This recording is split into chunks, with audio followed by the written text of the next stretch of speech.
పాత్రిక మిత్రులకి, మీడియా సోదరులకి, ఇక్కడికి వచ్చిన అతిథులకి, వేదిక మీద ఉన్న రమేష్ గారికి, మా బావ కళ్యాణ్కి.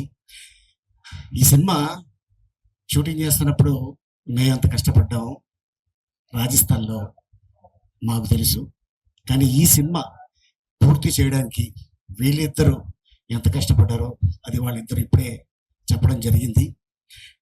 ఈరోజు గొప్ప విశేషం ఏంటంటే, హిందీ ఇండస్ట్రీని గడగడలాడించిన ఒక చిత్రం షోలే ఇవాళకి 50 సంవత్సరాలు పూర్తవుతుంది. ఆ సినిమా డిస్ట్రిబ్యూటర్స్ కోసం థియేటర్లో వేస్తే ఫస్ట్ హాఫ్ చూసి ఇంటర్వ్యూలో ఇవ్వగానే సమోసా తిని టీ తాగి బాత్రూంలోకి వెళ్ళి దాక్కున్నారు డిస్ట్రిబ్యూటర్లు. ఎందుకంటే ఈ సినిమాని ఎక్కడ కొనమంటారో అని భయపడిపోయి సెకండ్ హాఫ్ మళ్ళీ సినిమా ఆన్ అయిన తర్వాత బాత్రూంలో నుంచి బయటకు వచ్చి కార్లు వేసుకొని చాలా మంది ఇళ్లలోకి వెళ్ళిపోయారు.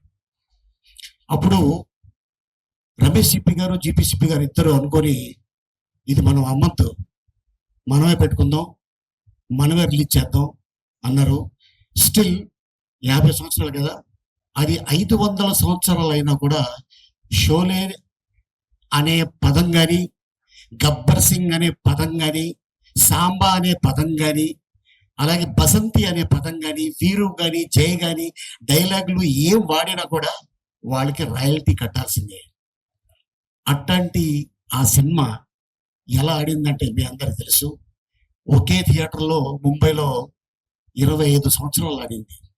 ఆ తర్వాత డిడిడిఎల్ ఆడింది, దిల్వాలే దునియా లే జాయేంగే షారుఖ్ ఖాన్.